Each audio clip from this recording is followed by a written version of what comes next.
पूजा में दो चीजों का होना बहुत जरूरी है, बहुत ध्यान देना। एक, जब कोई भी विद्वान ब्राह्मण आपके घर में पूजन कराने आते हैं, कोई भी विद्वान ब्राह्मण जब आपके घर में पूजन करते हैं, सबसे पहले दीप प्रज्वलित करते हैं। क्या प्रज्वलित करते हैं? दीप। आप भगवान के मंदिर में जब पूजन करें, आप जब अपने घर में भगवान की जब पूजन करें, तो आप स्तुति, पाठ, मंत्र, साधना, जप, अनुष्ठान सब बाद में, सबसे पहले एक दीप प्रज्वलित करो। अखंड दीप लगाते हैं लोग, क्यों लगाते हैं? उसका कारण क्या है? ये अखंड दिया जब तक पूजन होती है तब तक जलता है, हम पाठ करते हैं जब तक दिया जलता है, हम अनुष्ठान करते हैं जब तक दिया जलता है। इस अखंड दिए का मतलब क्या है? इस दीप की महत्वता क्या है? पद्म पुराण कहती है, महाराज उस दिए को जलाने का केवल एक कारण होता है, चाहे ब्राह्मण हो चाहे यजमान हो, दोनों के बोलने में अगर कोई त्रुटि हो गई हो, दोनों के बोलने में कुछ गलती हो गई हो, तो शंकर भगवान का अर्थात जो दीप प्रकट करा है, इसमें, इस ज्योति में, इस दीप में, इस अग्नि में वो बल होता है कि सारी त्रुटियों को समाप्त कर देता है, सारे देवताओं को एकाग्रित कर देता है। उस दीप में वो बल प्राप्त होता है, उस दीप में वो बल होता है कि सारे 33 कोटि देवता उस समय पर मात्र दीप प्रज्वलित करते से सम्मुख में आकर खड़े हो जाते। घी की बाती में लगे हुए दीपक की बात चल रही है, कैंडल की नहीं, मोमबत्ती की नहीं। दिए में घी होता है, बाती होती है, भरा हुआ, कैसा होता है?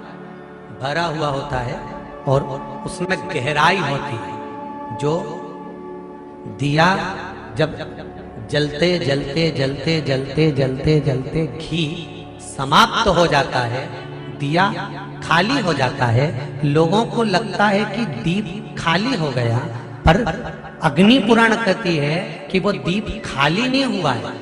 जिस देवता के नाम से तुमने दिया लगाया था, उस देवता ने तुम्हारे घी को स्वीकार करा, बाती को स्वीकार करा, और जितना बड़ा जितना घी उस दिए में डाला था, भगवान उस देवता ने उतनी ही झोली दिए के बराबर तुम्हारी खुशियों से भर दी, जिस देवता का लगाया। दो चीजों में अंतर समझ लेना कि हिंदू धर्म में दिया लगाना क्यों जरूरी होता है, मोमबत्ती नहीं। मोमबत्ती दूसरे धर्म में लगती है, हिंदू धर्म में दिया इसलिए लगाया जाता है कि दिया घी का जलते जलते जलते जलते जब आखिरी में खाली हो जाएगा, तुम्हें लगेगा खाली हो गया, और जो दिया देवता के सामने रखा है तुम्हें खाली दिख रहा है, पर वो देवता ने तेरी कामना से, तेरी बुद्धि से, तेरे चित्त से जो बात निकली है कि भगवान मुझे क्या चाहिए, वो जलते जलते जब खाली हो जाएगा, तब वो भगवान के आशीर्वाद से जो तूने मांगा है वो वापिस भरा जाएगा। पूजन में दीपक होना बहुत जरूरी है। और दूसरा है, ऐसी कोई पूजन नहीं जिसमें महादेव नहीं। अगर जिस पूजन में शंकर नहीं होंगे, वो पूजन कोई देवता स्वीकार नहीं करता, कोई देवता स्वीकार नहीं करेगा, उस पूजन का कोई फल नहीं। जिसमें शिव नहीं है, जिस घर में शिव नहीं होता, जिसके घर में भगवान शंकर के शिवलिंग नहीं है, जिसके घर में भगवान शंकर का शिवलिंग विराजमान नहीं है, उसके घर में वो कितना भी चाहे अनुष्ठान पर अनुष्ठान कर ले, चाहे जाप पर जाप कर ले, चाहे वो पाठ पर पाठ कर ले, चाहे वो कितना भी संकल्प ले ले, चाहे कितनी भी पूजन कर ले, स्वीकार नहीं। राम के बिना शंकर नहीं, शंकर के बिना राम नहीं, कृष्ण के बिना शंकर नहीं, और शंकर के बिना कृष्ण नहीं।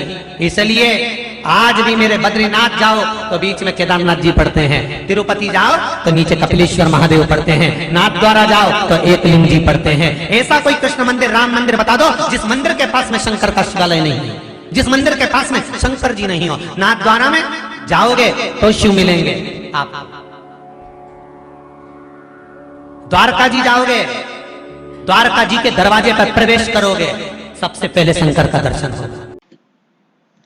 उम्मीद करते हैं दोस्तों ये वीडियो आपको अच्छी लगी होगी। वीडियो अच्छी लगी हो तो इसे औरों को भी शेयर कीजिए, तो चैनल को सब्सक्राइब कीजिए, ताकि आगे आने वाली वीडियो को सबसे पहले आपको नोटिफिकेशन मिल सके। धन्यवाद।